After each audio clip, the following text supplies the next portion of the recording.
Welcome back to Taiwan Outlook. Our topic today is sports marketing and what we can learn from the experience of Beijing Olympic Games. And in our studio today is Professor Cheng from National Taiwan Normal University. Professor Cheng, we've been talking about Beijing experience of hosting and commercializing the Olympic Games. And many countries are now trying to beat the Olympic Games. Yes. What are the major or critical qualifications or criteria of being able to host the game? As we know, there are several Olympic Games didn't make money. So I was very concerned about that because if you have more city, they don't have, they fail in hosting the Olympic Games. Nobody want to bid for that. That's right. And especially you can make money from the Olympic Games. So now once you want to bid the Olympic Games, there are two stages of that. First, you have to fill out the application form. Sure. It's about over 50 items of questionnaires. So you don't have to actually spend money at that moment. So not like before. Just fill out the form, huh? Yes, yes. So they can evaluate. Once you pass that, you become the candidate host city. Then they will send the IOC members to evaluate. There are about 18 items about that. First, we are looking into the condition of the bidding nations and the host cities.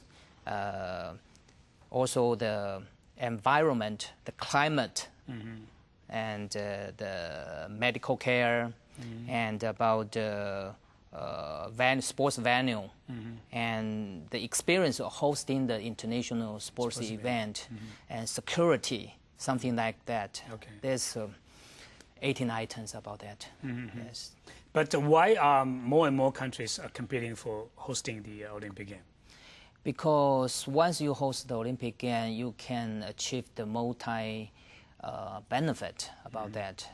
Not only you can receive the economical impact about that, and about you marketing your country, and put this way, the social benefit, the cultural benefit, the financial benefit. That's right. So you can do it in once. But as you mentioned earlier, that there are also cities losing money Yeah. from the game. Why did they fail? Because, for example, 1976 is Barcelona's Olympic Games, because more and more cities to the participant in the game, so the size, the scale is growing too big. That's right. And every host city, they overspend the money. Overspent. And recent case is 2004 Athens.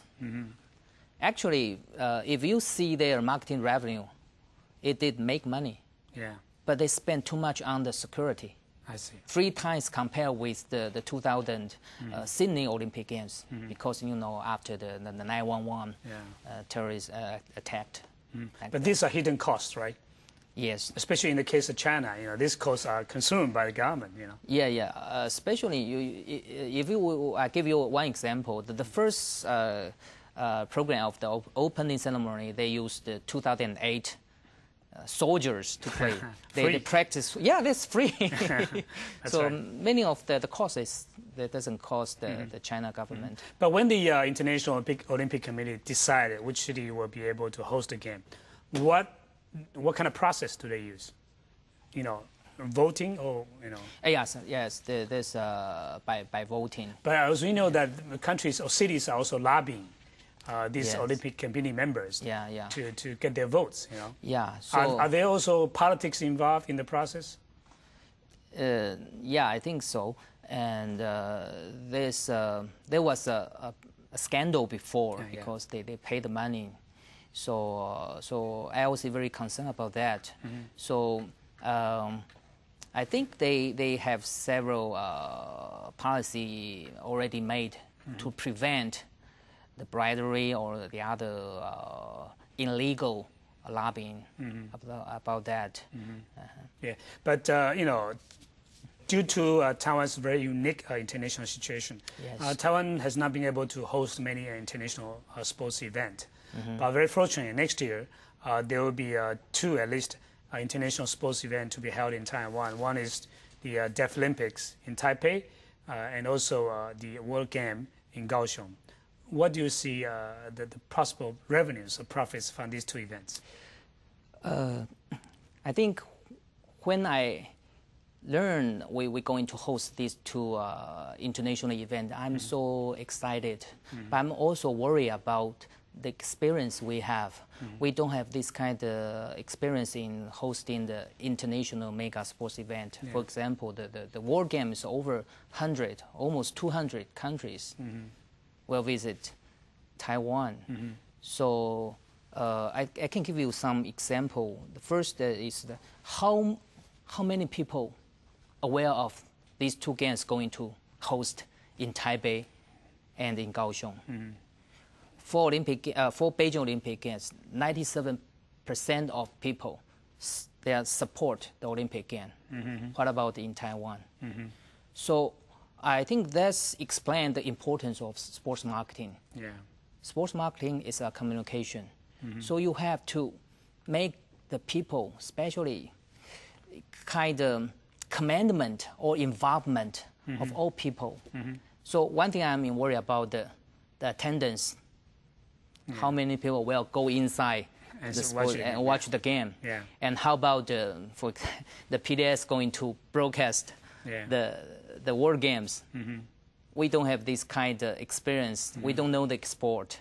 So we don't know what kind of angle is good for shot to shot the games. So, but you had to step out first. Although this is one of the first mega international sports event Taiwan had a chance to host, but that's a very important step forward. Right? Yes. I think it's good. It's good opportunity for Taiwan to sell, to market Taiwan, but we have to, I think, put more effort. That's right. To do that. In Beijing Olympic Game, not only Beijing city government to do that. Everybody, all nations. So who are the major players in hosting a successful mega sports event? Local government, city, central government as well? It depends the level of maturity of the cities.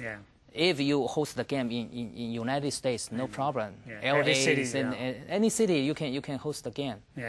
But in the case of Taiwan, we should use the national. We have to host it by the government, not only by the Kaohsiung city or Taipei city. That's not enough. How about commercial revenues?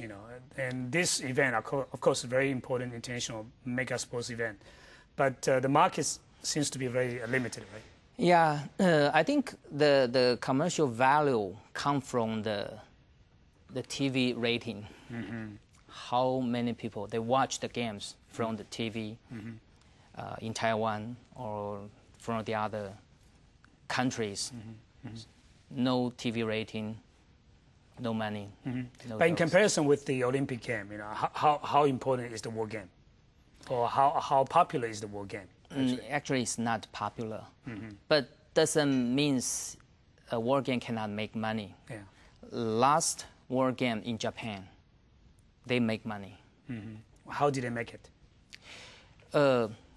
I think the attitude, enthusiasm of all the citizen and the government, they welcome all the participants to visit these cities. They celebrate as a festival. I see. But at this moment, I cannot feel this kind of atmosphere. Enthusiasm. Yes. You are expert on sports marketing. If you were advisors to the organizing committee of the World Game in Kaohsiung City, what would be your best advices to them? To increase people's awareness of the game.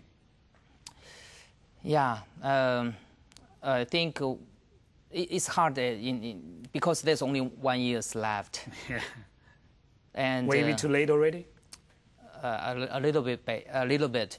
But I think I encourage the government to put more budget in that for media, for the TV broadcast, and because the PTA is going to broadcast the World Game. That's right. You need more personnel, more camera, SNG, and like that. That's I think 200 million is not enough for PTS.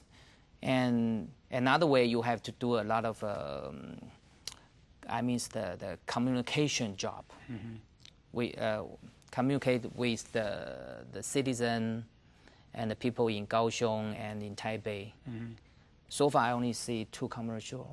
Only? Yes, only. That's it. So if you compare with the Beijing Olympic Games, it's I should say it's a long-term plan. Yeah. But as I said, we don't have this kind of experience. So kind of we put all together in 1 year and going to host the games. I think we are not really ready. But I want to emphasize this is very good experience for us. Right. We can practice, then we can learn from that. That's right. But over the years, as you can see that you are a professor of sports and recreation. And in Taiwan, this field has now become a very professional field. Yes. In the old days, it's amateur, just like local sports event. But now it has become a very professional, very, very expertise commercialized event and so on. So what, do you see also that in people here in Taiwan that they also see that requires some professionalism? Yes, I think once a nation's economic growth, the need of good health and leisure life, quality leisure life, is everybody's needs. Yeah. So we see the sport, professional sport as entertainment, like the other entertainment. So that's the part. So we have to do it professionally. Right. And the other part, we go to the club, we do exercise, and we do the yoga. Now it's very popular in Taiwan. Yeah. So all these need to, we have a pack of a training program together, and should do it, use the commercial way to do that. So professionalism is very important to satisfy the need of the people in Taiwan now. But I think here in Taiwan, people's mentality is still quite traditional. In other words, sports are for fun, for leisure time, not for professional purpose, and so on. Yes. So when we come back, we will talk about the professionalization of Taiwan sports, especially the baseball, basketball, and so on. And what are the difficulties in professionalizing Taiwan sports? Okay. So stay with us. We'll be back after a few moments.